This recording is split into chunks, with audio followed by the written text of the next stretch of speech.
नमस्कार दोस्तों, आप सभी का स्वागत है आज के इस वीडियो में। आज हम लोग देखेंगे महाराष्ट्र स्टेट बोर्ड का 10th स्टैंडर्ड का मैथ्स 1 का third lesson arithmetic progression. Arithmetic progression देखने के पहले, सीखने के पहले कुछ कंसेप्ट आपको आने काफ़ी ज़रूरी है। वो कंसेप्ट हम लोग पहले देखेंगे, उसके बाद हम लोग एक्सरसाइज स्टार्ट करेंगे। आइए देखो क्या कंसेप्ट है। अर्थमेटिक प्रोग्रेशन के पहले हमें पैटर्न क्या होता है, सीक्वेंस क्या होता है, उसके बाद अर्थमेटिक प्रोग्रेशन किसे कहते हैं, कैसे हम लोग आइडेंटिफाई कर सकते हैं the sequence is arithmetic progression और नॉट, ये हम लोग देख सकते हैं। तो उसके पहले हम लोग देखेंगे पैटर्न क्या होता है। यहाँ पे देखिए, सपोज यहाँ पे एक सर्कल है, यहाँ पे number of circle is 1। Okay, यहाँ पे देखो 1 2 3, so there are total 3 circle. Okay, so write down here 3।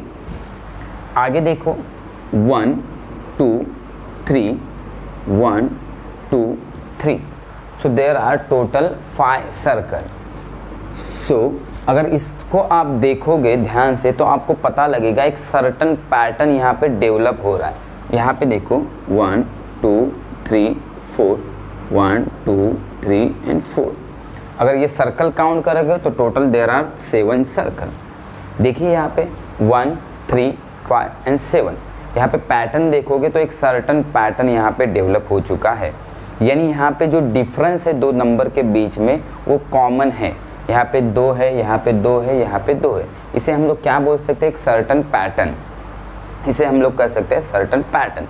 अभी इसके बाद हम लोग देखेंगे सीक्वेंस क्या होता है, उसके बाद हम लोग देखेंगे अर्थमेटिक प्रोग्रेशन किसे कहते। तो चलो तो देखिए यहाँ पे सीक्वेंस क्या होता है और अर्थमेटिक प्रोग्रेशन क्या होता है। यहाँ पे देखिए कुछ नंबर मैंने यहाँ पे बोर्ड पे लिखे हैं। यहाँ पे देखिए 1 2 4 7 and 11। Okay, so this is sequence. Why it is sequence, see here 1 2, सो यहाँ पे 1 का डिफरेंस है, 2 एंड 4 यहाँ पे 2 का डिफरेंस है, 4 एंड 7 यहाँ पे 3 का डिफरेंस है, 7 एंड 11 यहाँ पे 4 का डिफरेंस है। यानी यहाँ पे पर्टिकुलर एक नया पैटर्न यहाँ पे दिख रहा है हमें। 1 2 3 एंड 4 ऐसे हम ऐड करते करते चले जा रहे हैं, तो ये एक नया पैटर्न यहाँ पे डेवलप हो चुका है। So it is called as a sequence. यहाँ पे आप देखो 2 + 2 4, 4 + 4 8, 8 + 8 16, 16 + 16 32। यानी हम लोग यहाँ पे डबल नंबर ऐड करते जा रहे हैं। एक सर्टन पैटर्न यहाँ पे कुछ डेवलप होते जा रहा है। इस तरह से यहाँ पे भी आप लोग देखोगे तो यहाँ पे 3 ऐड किया है, यहाँ पे 4 ऐड किया है, यहाँ पे 5 ऐड किया है, यहाँ पे 6 ऐड किया है। तो इसे कह सकते हैं हम लोग sequence. So what is definition of sequence? A sequence is collection of number arrange in definite order according to some definite rule. It is called as a sequence. यहाँ पे आप देखोगे तो एक डेफिनेट ऑर्डर में ये सब नंबर है और according to some definite rule also. Okay, इसे हम लोग क्या कह सकते हैं, सीक्वेंस। यहाँ पे अभी देखोगे तो ये एपी है, ये क्यों एपी है वो भी देखेंगे, अर्थमेटिक प्रोग। अभी यहाँ पे आप देखोगे ये भी सीक्वेंस है, मगर ये सीक्वेंस एपी है या नहीं, ये आइडेंटिफाई किस तरह से करते उसे हम लोग देख सकते हैं। यहाँ पे देखो ये 2 जो नंबर है, तो कॉन्सेक्युटिव टर्म मीन्स व्हाट, 2 बाजू वाले नंबर। ओके, मराठीमध्ये त्याला क्रमागत संख्या असं म्हणतात। Okay, so 2 consecutive term. So difference between 2 consecutive term is here 1. See here also 1. See here also 1. So difference between any 2 consecutive term is constants. Therefore it is an AP. इसे हम लोग AP arithmetic progression कह सकते हैं। यानी arithmetic progression में क्या होता है, सिंपल लैंग्वेज में देखा जाए तो जो 2 नंबर के बीच का जो डिफरेंस है इट इज़ कॉल्ड डी। जो डिफरेंस है वो क्या है, सेम आना चाहिए, कांस्टेंट आना चाहिए। सो उसे हम लोग एपी बोल सकते हैं। यहाँ पे आप देखोगे तो यहाँ पे 2 है, यहाँ पे भी 2 है, यहाँ पे भी 2 है और यहाँ पे भी 2 है। कैसे आइडेंटिफाई किया, तो ऐसे 3 - 1 2, 5 - 3 again 2, 7 - 5 again 2, 9 - 7 again 2, 11 - 2, 11 - 9 again 2. So common difference in between any two consecutive term is same or constant, so this is called as a AP. इसे हम लोग AP बोल सकते. मराठीमध्ये जर असं म्हटलं कोणत्याही दोन क्रमागत पदांमधील सामान्य फरक हा स्थिर असेल तर त्याला आपण अर्थमॅटिक प्रोग्रेशन, मराठीमध्ये अंकगणितीय श्रेणी असं म्हणतो. इकडे जर तुम्ही बघितलं 4 वजा 1 केले तर 3, 7 वजा 4 केले तर 3, 10 वजा 7 केले तर 3, 13 वजा 10 केले तरी 3. तो यहाँ पे जो डिफरेंस है वो सेम है, so it is called as an AP and this is called as a sequence. Why it is sequence? It is not AP because the common difference in between two consecutive term is not constant. See here we get difference 1, here we get 2, here we get 3, and here we get 4. So it is not constant, so therefore it is sequence only. It is not an AP. This is also one type of sequence, but it is AP also. He sequence सुद्धा आहे आणि ही काय आहे AP arithmetic progression अंकगणितीय श्रेणी सुद्धा आहे. तर आता आपण बघितलं अंकगणितीय श्रेणी कशाला म्हणतात. आता त्या अंकगणितीय श्रेणीमध्ये किस तरह से हमें टर्म फाइंड आउट करना है उसे भी देखेंगे. टर्म क्या होता है, A क्या होता है, D क्या होता है, उसका एक फॉर्मूला है, वो किस तरह से डिस्क्राइब किया गया है, वो किस तरह से याद रखना है, उसके बारे में हम लोग देखेंगे. चलो तो हम लोग देखेंगे AP अर्थमैटिक प्रोग्रेशन के कुछ नए कंसेप्ट. सपोज यहाँ पे हम लोग लेंगे 1 3 5 7 9 dash dash dash. This sequence is AP और नॉट. हम लोग इसे आइडेंटिफाई करना है तो किस तरह से कर सकते हैं. पहले हमें A निकालना है. A यानी क्या होता है, A means what, first term. So first term is always called as A. उसे हम लोग डिनोट करते A से या तो T1, T for term, 1 means 1. So T1 means first term, मराठीमध्ये त्याला म्हणतात पहिलं पद. Okay, so this is first term is equal to 1 and T2 is equal to second term is equal to 3. T3 third term, तिसरं पद is equal to 5. T4 fourth term is equal to 7. T5 fifth term is equal to 9 and so on. अशा प्रकारे. Okay, so T1 is first term, T2, T3, T4, T5 and Tn means last term. Okay, तो इस तरह से हम लोग ने देखा ये टर्म का concept. A is always called as a T1, first term is called as a A. Okay, now common difference. Common difference is denoted by D letter.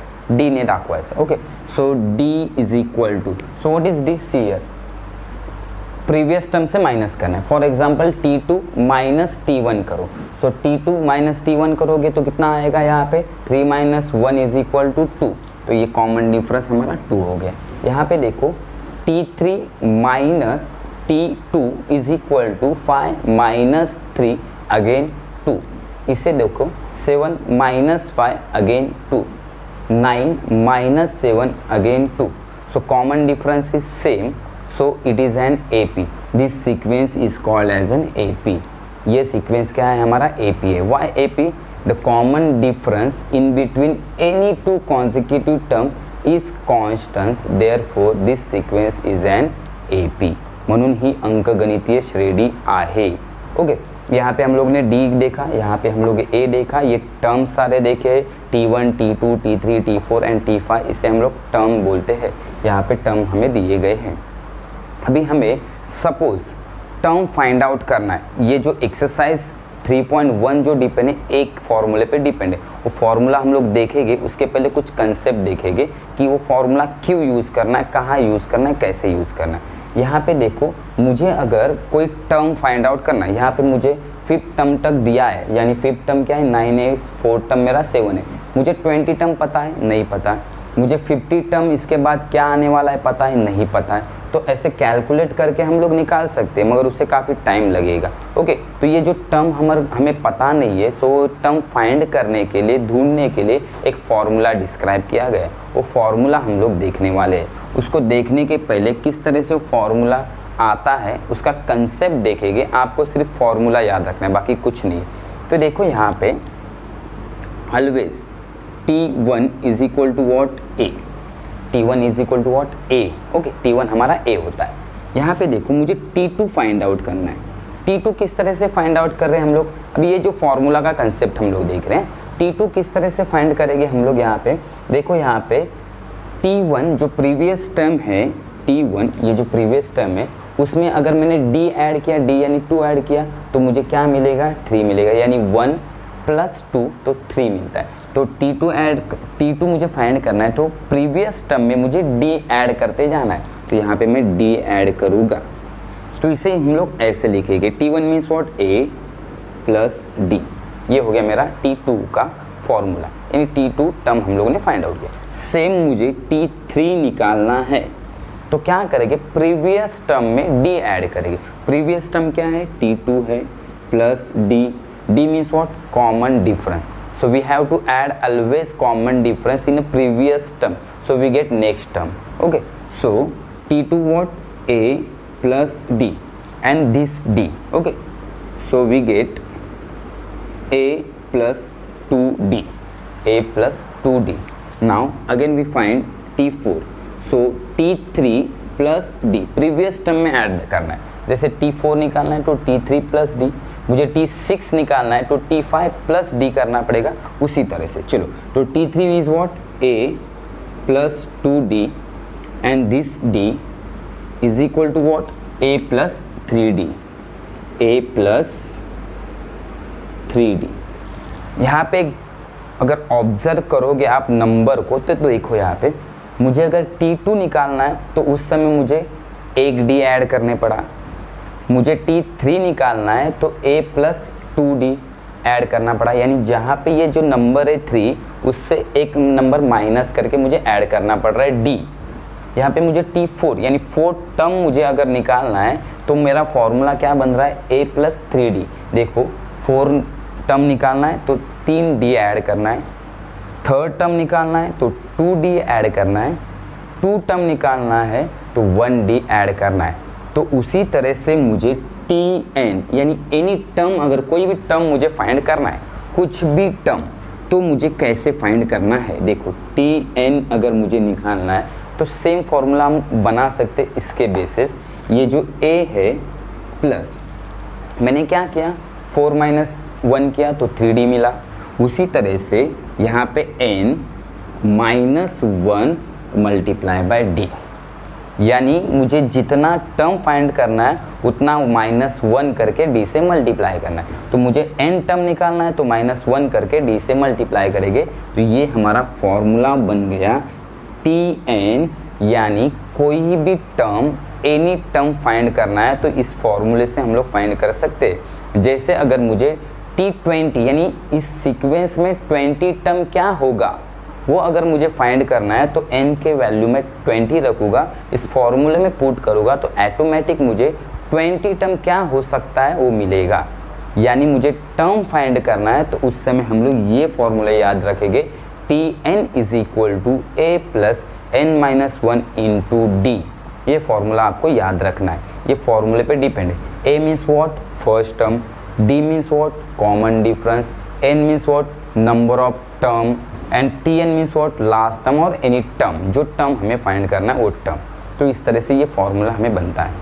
पूरे एक्सरसाइज में हमें ये एक ही फॉर्मूला यूज़ करना है, ये एक ही फॉर्मूला आपको इस पूरे एक्सरसाइज में 3.1 में यूज़ करना है।